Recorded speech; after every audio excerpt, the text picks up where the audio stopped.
Imagine having no resources to fend for yourself and being pushed out of the only system that's ever helped you. That almost happened to one young man in the metro. 41 Action reporter Andres Gutierrez shares what has saved that man for now.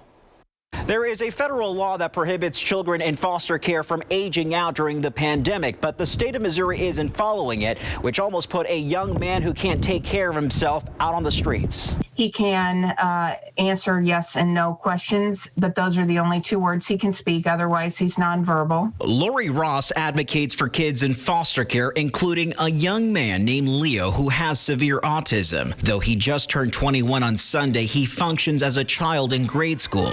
He is capable of walking, but he's not capable of necessarily knowing what's dangerous and what's not. He requires supervision for eating. He's lived in a group home in Jackson County for the past 4 years. At this point, he would transition to get care as an adult. But that is complicated by the fact that he was brought here illegally by his mother as a child, and then he was removed from her care due to abuse or neglect and brought into foster care. Going into his birthday weekend, a judge ruled Friday that Leo must continue to receive his current care. Federal law during COVID stops foster kids from aging out. On Thursday, State Representative Robert Sauls introduced legislation to make sure Missouri adheres to it. In a statement, the governor's office said state agencies partner with local providers and often use the court system to ensure that children who need ongoing services but are aging out experience a seamless transition. He is going to remain in foster care until at least the end of September.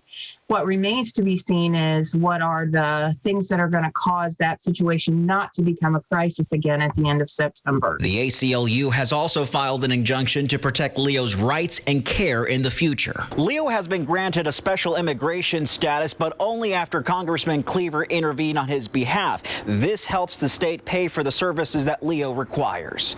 In Kansas City, Andres Gutierrez, 41 Action News.